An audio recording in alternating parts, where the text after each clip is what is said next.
Hoje eu quero falar com você sobre um tema muito importante: justiça.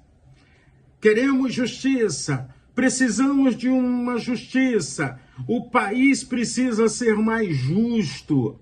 Vamos ver o que a Bíblia nos ensina, ou melhor, como é que Deus determina o funcionamento do padrão da justiça no povo de Israel, que está peregrinando pelo deserto, que teve uma intimidade tremenda com o Senhor, mas ainda vem carregado com o ódio, vem trazendo em seus corações a mágoa, o rancor. E agora, então, Deus, no capítulo de número 23 do livro do Êxodo, começa a ensinar para eles o padrão da justiça de cada dia. Ou seja, quando pensamos em justiça, devemos olhar para o hoje, para aquilo que eu estou fazendo. Muitas vezes, nos países ocidentais, como o Brasil, a ideia da justiça é um sistema judiciário com juízes, promotores, advogados, mas precisamos aprender com Deus a viver a justiça. E aí, o viver a justiça é um desafio diário, nas decisões simples, nas coisas muitas vezes muito simples. Justiça para Deus não é um discurso, é prática de vida. E aí, então, primeiro, lá no versículo 1, capítulo 23, versículo 1 diz: não espalhem boatos falsos, não coopere com pessoas perversas, sendo falsa testemunha. A injustiça começa com a mentira, e quando a mentira se espalha e é tolerada, muitas vezes faz com que pessoas sejam prejudicadas. E aí o texto bíblico começa justamente assim: não espalhe boatos falsos. Cuidado com a rádio corredor, aquela que tem na igreja, em que as pessoas no corredor começam a falar de fulano, de cicrano ou de beltrano. Não permitam isso, não escute essas coisas, seja justo.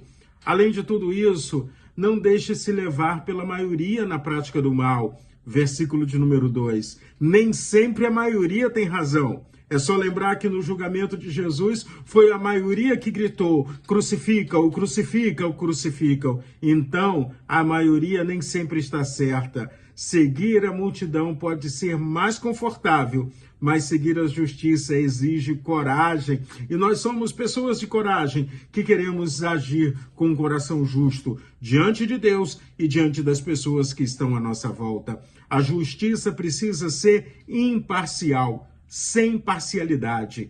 Não é porque seja poderoso ou porque seja pobre. A justiça precisa ser igual para todo mundo. É tão lindo quando eu olho o texto bíblico que ele planeja tudo. Deus planeja e organiza tudo. Ele diz assim: não incline o seu testemunho em favor de uma pessoa só porque ela é pobre. Porque às vezes a gente fica com pena, coitado, não teve dinheiro para pagar um advogado. Mas se está errado, está errado. Ao mesmo tempo, no versículo de número 6, Deus diz assim: não negue a justiça ao pobre em um processo legal. Afinal de contas, o pobre às vezes não tem uma boa rede de relacionamento, como chamamos hoje, network.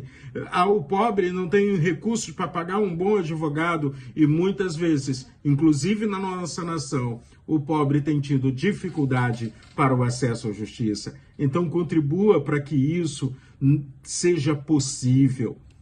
E aí, mais à frente, ele vai mostrar que a justiça supera o ódio.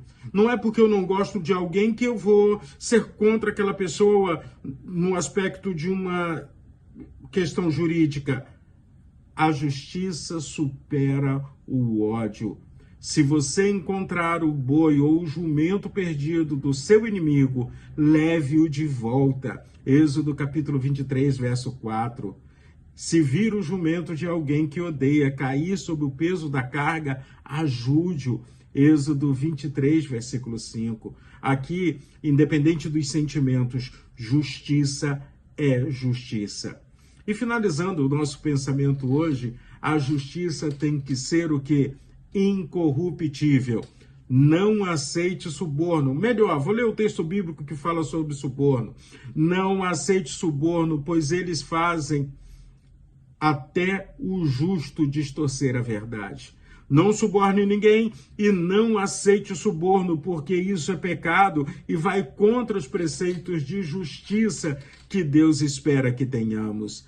Deus encerra lembrando no verso 9, não explore os estrangeiros, vocês sabem o que é viver em terra estranha. Então, nós fomos alcançados pela graça de Deus. Fale a verdade, não sucumbe à maioria, não se deixe corromper, cuide até dos seus inimigos. Como o próprio Jesus nos ensina, oremos pelos nossos inimigos, vamos interceder a Deus por ele. Justiça para Deus é uma escolha diária. Que neste dia você possa viver a justiça segundo o propósito do Senhor, o propósito de Deus. E que a nossa fé, a nossa crença seja vista com as nossas ações e as nossas atitudes. Que o seu dia seja muito bom, que seja um dia extraordinário na presença de Deus.